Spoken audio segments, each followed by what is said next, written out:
The children I look after have a code word for not safe. They whispered it when Grandad appeared. My name is Sam. I'm 22 years old, and I live in a mid-sized town just outside Portland, Oregon. I'm a college student, part-time barista, and 3 afternoons a week, I babysit for a family 3 streets over. The kids are Ellie, 6, hair always in a slightly crooked ponytail, loves drawing dinosaurs wearing tutus. Max, 5, obsessed with trains, carries a blue toy engine everywhere like a security blanket. Their mum, Claire, is 32. Single. Works in IT. The first day I came over to meet them, she walked me through the usual stuff. Snack drawer. Emergency numbers. What time to start the bedtime routine. Then she pointed to a bright orange sticky note on the fridge. If you ever hear them say this word in a serious voice, she said, you treat it like a fire alarm, even if you don't know why. In big black letters, the note said, code word, dragonfly. If you ever feel weird, say it. They know what it means, she said. It's not a game. It's for when they feel unsafe with someone, even if that someone is me, you, a teacher, a friend, anyone. I must have raised an eyebrow, because she added quickly. I know it sounds dramatic, but we've had some issues in the past with certain people not respecting boundaries. I nodded. I get it, I said. How do you want me to respond if they use it? She didn't hesitate. Believe them first, she said. Ask questions later. Remove them from whoever they're near. Get to a safe spot. Call me. Then, if it's a misunderstanding, we can fix it. But I'd rather overreact than not react. I'd heard people talk about teaching kids code words on social media. Seeing it on a sticky note on a real fridge made it feel different. Concrète. Serious. After she left for work, I asked the kids about it. So, I said casually as they colored at the table, your mum told me about dragonfly. Ellie nodded gravely. It's our emergency word, she said. We only use it if our tummy feels yucky about someone. Even if they're smiling, Max added, carefully staying inside the lines on his train picture. Especially if they're smiling, Ellie corrected. Have you ever used it? I asked. They exchanged a glance I couldn't quite read. Once, Ellie said finally. At school. There was a man by the fence who kept asking me what class I was in. I told the yard duty dragonfly and she took me inside. What happened? I asked. They talked to him and he went away, she said. Mom told me I did the right thing. She said my tummy is smarter than my eyes. That line stuck with me. My tummy is smarter than my eyes. I made a mental note. If I ever heard that word, I would not be the adult who brushed it off as kids being dramatic. Still, at that point, it was just a concept. An orange note on a fridge. A story about some guy by a school fence. It hadn't been tested with me yet. Around the house, Claire had other quiet safety measures. The front door had a chain lock too high for the kids to reach. The windows had little alarms that beeped when opened.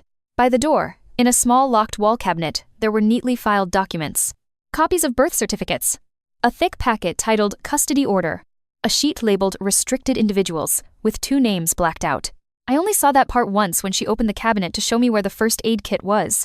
She caught me glancing at the folder and said, half a joking, half serious.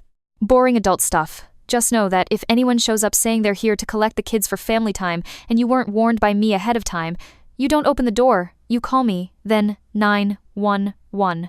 Even if they say they're grandparents? I asked. Her jaw tightened, just briefly. Especially then, she said. It was such an oddly specific answer that I almost asked more. But she quickly changed the subject to bedtime stories, and I let it go.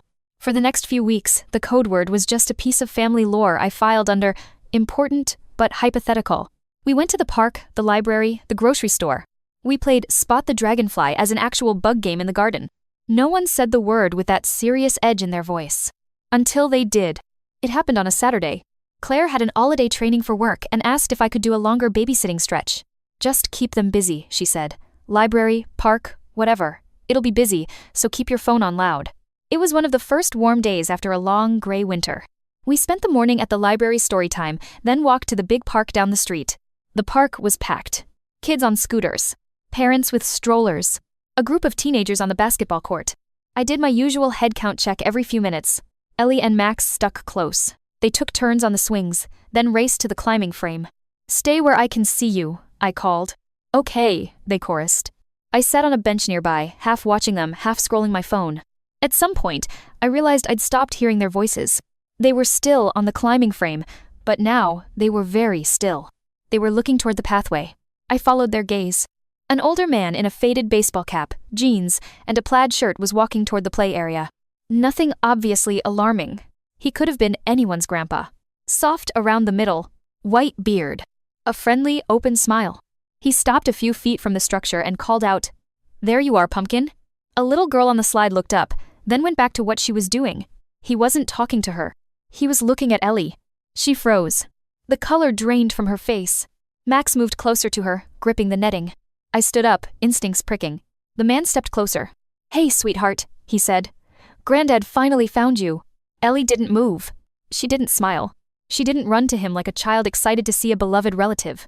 She just grabbed Max's hand and, without taking her eyes off the man, said very clearly, "Dragonfly." Max echoed, softer, "Dragonfly." Every muscle in my body tightened. They weren't playing. There was no giggle, no eye roll, no hint that this was a drill. It was the serious voice Claire had warned me about. This was it. My brain split into two tracks. 1. Maybe he really is their grandfather. Maybe this is a misunderstanding. 2. Kids use the code word. That's the rule. Believe them first.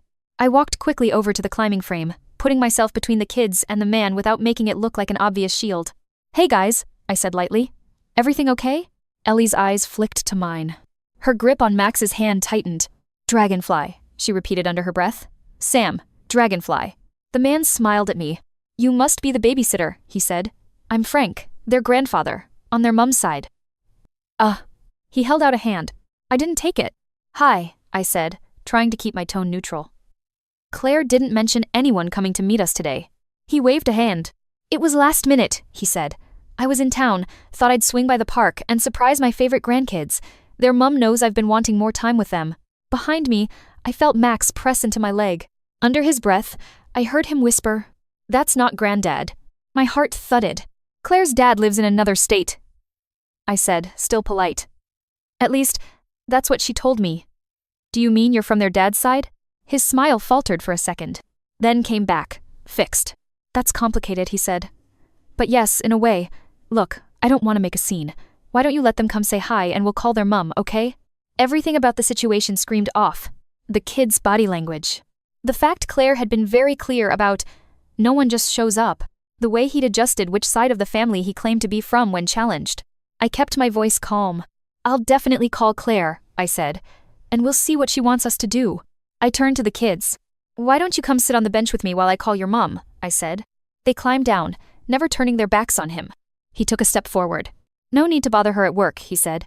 "She's probably stressed enough. She knows I've been trying to make things right." That phrase, "make things right," sounded rehearsed, like something someone says when they've messed up badly in the past. I pulled my phone from my pocket, keeping my body between him and the kids. "I'm sure she'd want to know you're here," I said. "Kids, come sit." As soon as we sat, Ellie pressed into my side. "Don't let him take us," she whispered. My blood ran cold. I hit Claire's number. Straight to voicemail. I tried again. Nothing. I looked up. The man, Frank, or whatever his name really was watching us, hands in his pockets, still smiling that strained smile. "Bad signal," he said. "Maybe," I replied. I typed a quick text to Claire. "Sam, emergency. Older man at park says he's kid's granddad. They used code word, name Frank. Please call as soon as possible." Then I opened my phone app and hovered my thumb over 911. I wasn't sure we were at call the police yet, but I also knew that if this went sideways, seconds would matter. Ellie's hand snuck into mine. Under her breath, almost too quiet to hear, she said it again. "Dragonfly." I made a decision. "Ihit 911. 911. What's your emergency?" A calm voice answered. I kept my tone steady.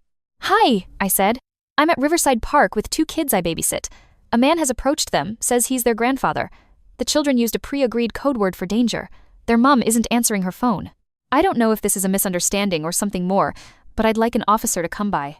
The dispatcher asked for my name, the kids' first names, a description of the man, our exact location in the park. "Are you in immediate danger?" she asked.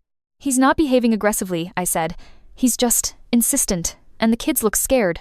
She said officers were on their way and asked me to stay on the line. I glanced up. Frank was watching us, trying to look casual. He took a few steps closer to the bench. "Everything okay?" he asked, eyeing my phone. "Yeah," I said, forcing a smile. "Just letting Claire know you're here." He huffed. "She won't like that," he muttered. "She's been trying to cut me out for years." Ellie flinched. Max pressed his face into my arm. The dispatcher's voice came through my AirPods. I'd quickly popped one into my ear when I saw him approaching. "Is he armed?" she asked. "Not that I can see," I murmured. "Just please come soon." Officers are on site, just circling to find you, she said. I can see the GPS. Stay where you are if you feel safe. If he tries to take the kids, yell loudly and tell bystanders to record or help. I nodded slightly, as if agreeing with something Frank had said.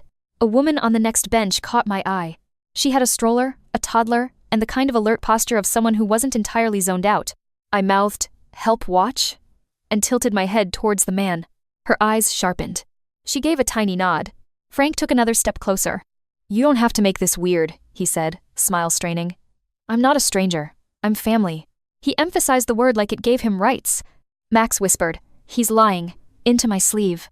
"Kids," I said, still using my calm babysitter tone, "why don't you show me that dragonfly game you made up the other day, with the hand signals?" It was nonsense. There was no such game. But they understood immediately what I was doing, giving them permission to do something other than freeze. Ellie nodded. "Right," she said, louder than necessary. "The dragonfly game." She got up and moved to the other side of me, so I was sandwiched between her and Max, my body a buffer. Frank's jaw tightened. "Listen," he said, dropping his voice. "Your mum can't keep them from me forever. There's no court order. I have rights as their grandparent." The dispatcher must have heard that through my AirPod, because she said, "Ma'am, we're almost there. Do you feel safe staying seated?" Two uniformed officers appeared at the edge of the play area, scanning. I raised my free hand slightly. One of them spotted the motion and started walking over. "Hi there," he called, loud enough for Frank to hear. "Everything okay here?" Frank stiffened.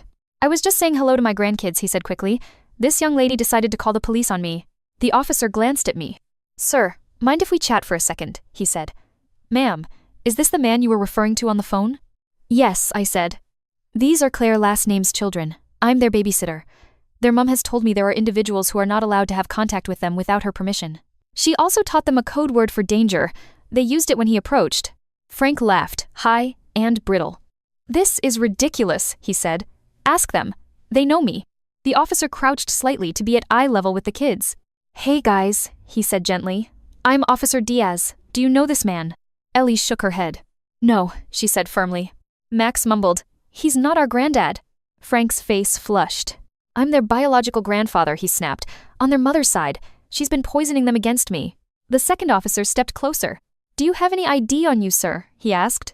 Frank bristled. "Do you?" he shot back. The officer held up his badge. "Right here," he said calmly. "Yours?" Grumbling, Frank dug into his wallet and handed over his driver's license. Officer Diaz glanced at it, then spoke into his radio, stepping a little away to check something. The other officer stayed between Frank and us. "You can't keep me from them," Frank said to me, voice low and intense. "You're just the help. Their mother doesn't get to decide I'm dead to them." "Right now, she does," I said evenly. "She's their legal guardian." He sneered. "Until I get a judge to listen to me," he muttered. Officer Diaz came back. "Sir," he said, "you match the name of someone listed on a file we have for this family." He looked at me. "Do you know if there's a court order involving him?" he asked. "I've seen a folder at their house labeled custody order and restricted individuals," I said. "Their mum told me if anyone showed up claiming rights to the kids without her warning me ahead of time, I should call her and then 911 if needed." Frank threw his hands up. "This is outrageous," he said. "I just wanted to see my grandchildren." "Claire is on her way," Officer Diaz said. "She called in as soon as she got your text, ma'am. We're going to wait until she gets here to sort this out. In the meantime, sir, I'm going to have to ask you to step over here away from the play area." Frank glared. "At least tell me they're okay," he said. "Tell them Grandad loves them." Ellie buried her face in my arm. Max clutched my hand.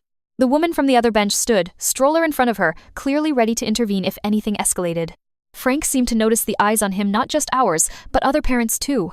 He huffed. "This isn't over," he said under his breath. But he did as the officer asked, stepping away a few yards. We sat there, heartbeats gradually slowing until I saw Claire's car screech into the parking lot. She barely put it in park before she was out and running toward us. "Ellie! Max!" she called. They rushed into her arms. She held them so tight, I heard them grunt. Officer Diaz greeted her, then stepped aside to give them a moment. I watched her shoulders shake as Ellie whispered, "We said dragonfly, Mum. Sam heard us." Claire looked at me over their heads, eyes wide with gratitude and rage. Then she straightened, handed Max gently back to me, and turned to face her father. Claire walked up to Frank with the tight, brittle calm of someone holding back a tidal wave. "Dad," she said, "what are you doing here?" His face softened into something that might have been genuine once. "Pumpkin," he said, "I just wanted to see the kids. It's been over a year. You can't really expect me to stay away forever." "Yes," she said flatly. I can, and the law expects you to as well. Officer Diaz glanced between them. Miss, last name, do you want to fill me in on the history here? He asked. Claire took a breath. 3 years ago, she said, my ex, the kid's father, tried to take them out of state without my permission. He showed up at their daycare with a note he'd forged, saying I'd approved an early pickup. The staff called me. I got there in time. She clenched her jaw. Later, we found out he'd been talking with my dad here about getting the kids somewhere safe, she said, by which they meant away from me. Frank snorted. You were drinking too much, he said. You were working nights, leaving them with anyone who'd watch them. We were worried. I was working 2 jobs and leaving them with licensed childcare and a neighbor I paid, she shot back. Because I didn't have a retired cushion to fall back on. You don't get to rewrite that as neglect because you didn't like I left their father. She turned to the officer. After the daycare incident, I got a restraining order against my ex, she said, and a limited one against my father here. No unsupervised contact without my written consent. It's all in the custody file. Officer Diaz nodded. That matches what I'm seeing, he said, looking at his tablet. Name, date, restrictions. He looked at Frank. Sir, you are in violation of that order by approaching the children unsupervised, he said. Frank spread his hands. I didn't touch them, he said. I spoke to them in a public park. We used to be a family, you know. Before she got it into her head, she was better than us. Claire's voice was very steady. My kids used our code word for danger when they saw you, she said. That tells me everything I need to know about how safe they feel with you. He flinched. So you've poisoned them too, he muttered. I told them the truth in an age-appropriate way, she said. That there are some people they are not allowed to go with, even if those people say they're family. That if they ever feel that yucky stomach feeling, they should say dragonfly and a grown-up will help them. Sam listened. You didn't. The officer cleared his throat. Sir, I'm going to have to issue you a citation for violating the order, he said. You'll get a court date. I strongly suggest you speak to your lawyer and abide by the restrictions in the meantime. If you continue to show up places where the children are, this gets more serious. Frank's shoulders sagged. This is how it is then, he said softly. You really think I'd hurt them? Claire's expression flickered a flash of old hurt. I think you'd hurt me, she said, by taking them, or turning them against me, and that's enough. The officers escorted Frank to his car, took down more details, and eventually left. The other parents slowly went back to their normal park rhythms, the adrenaline drain visible in how many kids were suddenly herded home for naps. Claire and I sat on the bench, Ellie and Max playing quietly within arm's reach now. I'm so sorry, Claire said to me. You did everything right. I hoped you'd never have to use the code word with them. I'm glad you gave it to us, I said. If they hadn't said it, I might have. Second-guessed what I was seeing. He looks like every sweet grandpa on TV. She gave a bitter little laugh. Yeah, she said. That's the problem. We took the kids home instead of continuing the park outing.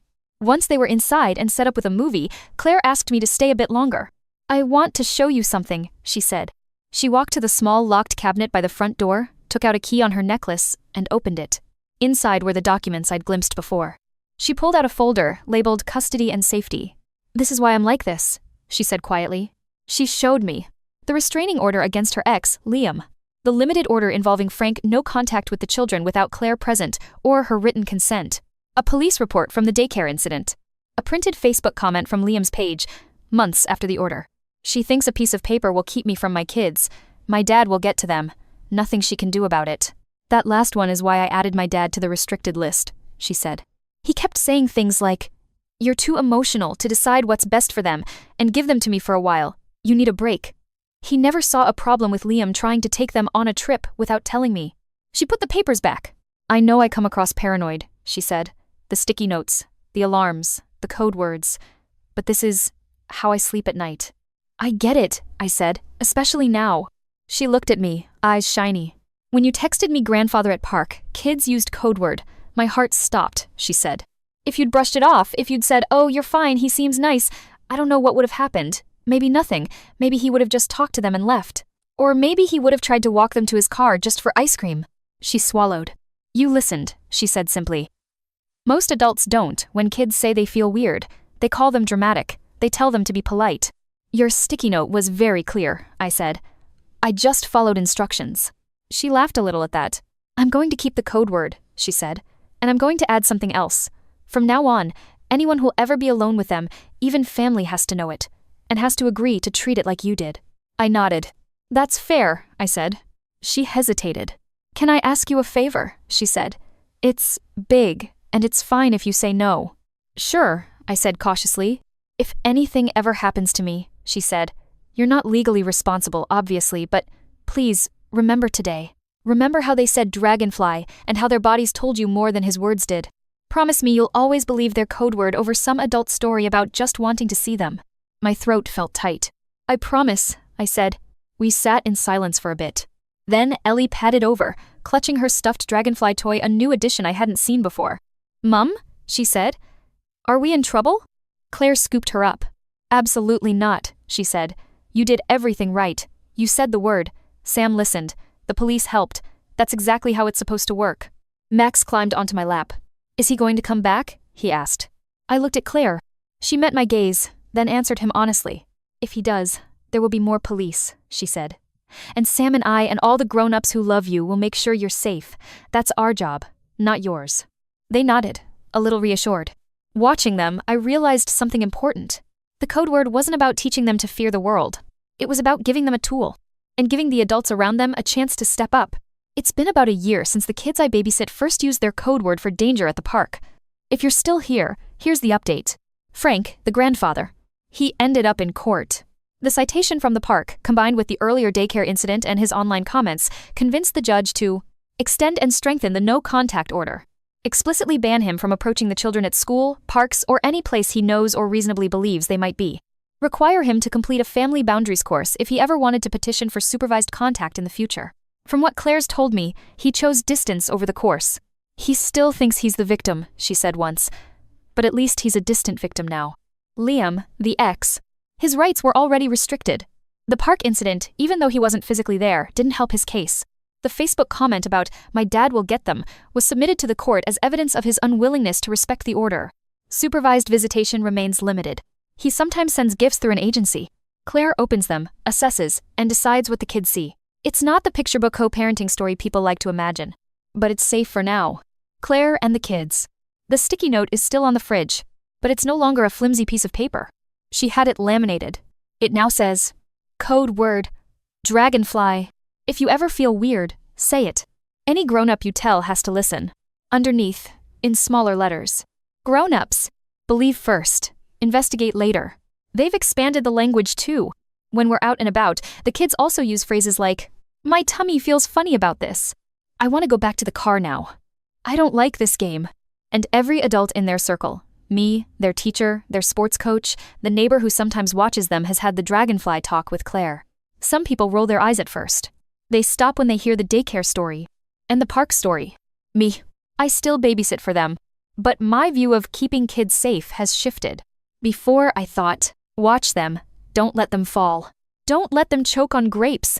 Now I add, listen when they say they feel weird, even if everything looks normal. Trust their code word over your own desire not to make a scene. I made myself one rule. If a kid I'm responsible for uses a safety word, that trumps any adult's embarrassment, every time. Even if that adult is a relative, a coach, a neighbor, someone I know would never.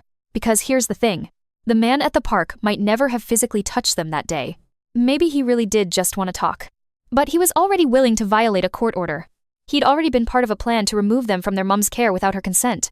He'd already decided his idea of what's best overruled legal and parental boundaries. And the kids felt it, before any of us could see it.